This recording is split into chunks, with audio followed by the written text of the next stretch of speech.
Assalamualaikum warahmatullahi wabarakatuh. Salam guru penggerak. Perkenalkan, saya Murni Sobani. Saya calon guru penggerak angkatan 11 Kabupaten Serang, Provinsi Banten. Saya bertugas di SMPN 2 Kopo. Baiklah, pada kesempatan kali ini saya akan berbagi tugas dari koneksi antar materi modul 1.1 mengenai kesimpulan dan refleksi dari pemikiran Ki Hajar Dewantara.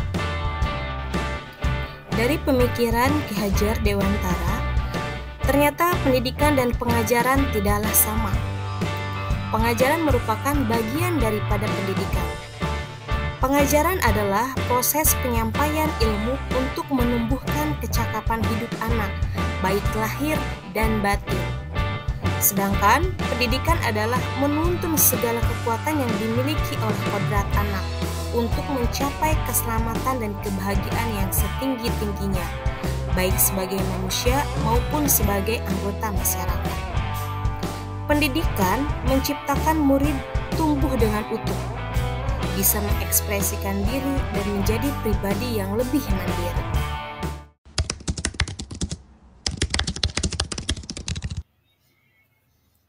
Sebelum saya mempelajari modul 1.1, saya beranggapan bahwa semua murid itu adalah sama. Jadi, saya hanya mengajar seperti mentransfer ilmu saja. Makanya, saya di sini lebih fokus kepada aspek kognitif saja. Setelah itu, ketuntasan belajar pun dilihat dari nilai yang mencapai KKM. Dan murid sebagai objek pembelajaran saja. Yang hal itu menyebabkan pembelajarannya berpusat kepada guru atau yang disebut dengan teacher center. Saya juga tidak pernah memikirkan murid mengenai paham atau tidaknya selama pembelajaran berlangsung. Saya selalu beranggapan jika anak tidak menulis di kelas, tidak menulis catatan, berarti anak itu tidak belajar.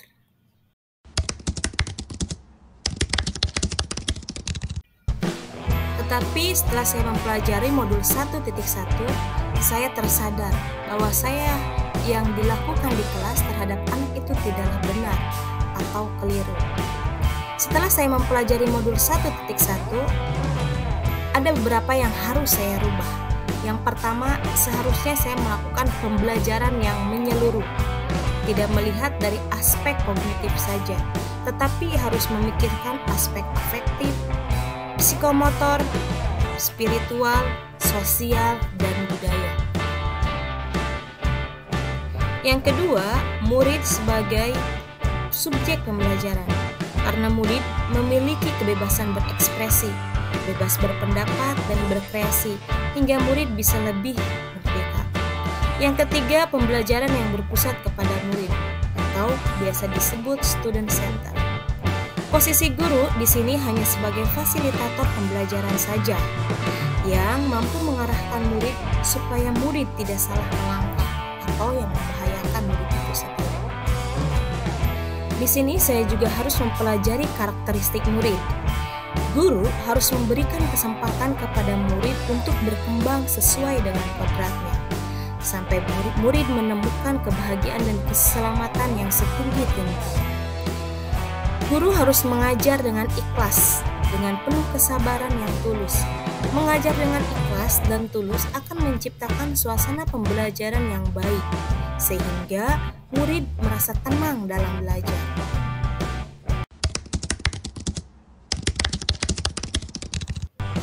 Yang akan saya segera terapkan di kelas untuk memperbaiki cara belajar saya, yang pertama saya akan merancang pembelajaran yang bervariasi, yang lebih inovasi dan menyenangkan dengan memanfaatkan teknologi.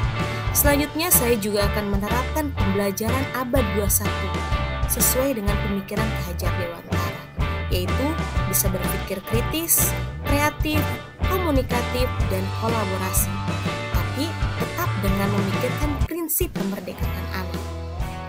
Yang akan saya segera terapkan, yaitu saya juga akan merancang pembelajaran yang berdiferensiasi.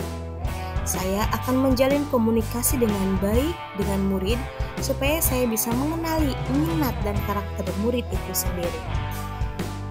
Menurut Ki Hajar Dewantara itu, pendidikan itu sifatnya menuntun, bukan menuntut.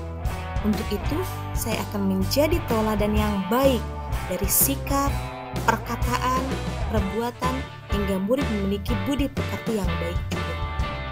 Baiklah, itulah pemaparan tugas dari saya. Semoga bermanfaat. Salam guru penggerak, tergerak, bergerak, dan menggerakkan.